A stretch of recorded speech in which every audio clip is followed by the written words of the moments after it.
The House of Commons has spoken, the Conservative Party has come together, the Rwanda bill has passed. I've just come back from RISHI Sunak's press conference in Downing Street, and this was basically half victory lap after managing to get his Rwanda bill through the Commons last night.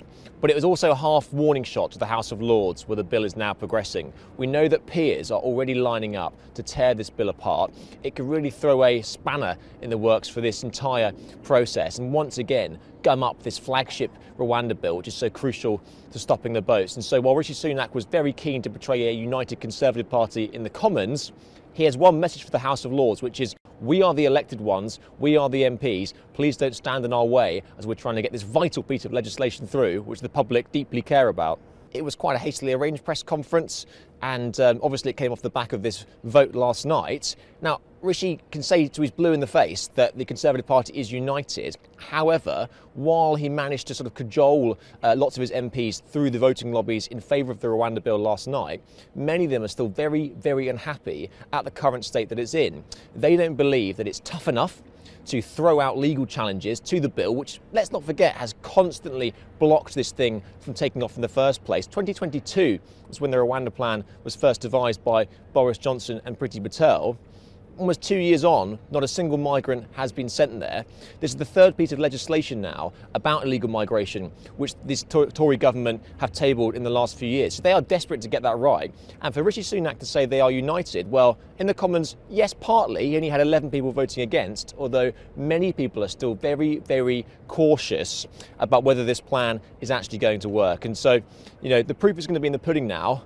Before we get any flights taking off, the House of Lords needs to approve it, and that is really who he has pitched a battle with today. Often in the past, the House of Lords has been sort of pitched as this bogeyman. Remember Boris Johnson as they stood in the will of Brexit in 2019. And so you can sort of see RISHI Sunak now picking a fight with the House of Lords if they try to block it. Not totally unhelpful for him, having a bogeyman figure, but obviously his message now is that we need to get these flights off the ground to stop the boats, get a crucial deterrent, and that was his message to the House of Lords today. Yeah, so I asked the Prime Minister about the European Court of Human Rights. Many Tory MPs are a bit nervous that, as we saw in 2022 when this first Rwanda flight was meant to be taking off, the unelected Strasbourg court basically quashed the entire thing. They said that it wasn't compatible with the European Convention on Human Rights, and so they forbid the plane from taking off. Now, RISHI Sunak has said that if that happens again, he will consider completely overruling and ignoring these Strasbourg judges. There is provisions in the bill to let him do that.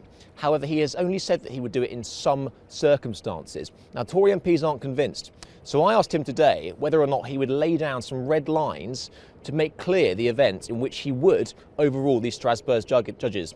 Now, he said that he wouldn't let a foreign court dictate UK's immigration policy, but he sort of dodged the question. He wouldn't say under which circumstances specifically he would ignore Strasbourg judges. And, I've already had texts coming in from Tory MPs who, let's just say, to put it politely, weren't very convinced by his answer.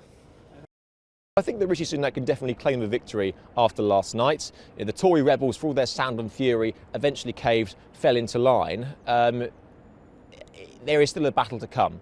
And for anyone who thinks that RISHI Sunak is out of the woods in this Rwanda plan, they are daft, because they have a massive pitched battle with the laws to come, and it's only just getting started.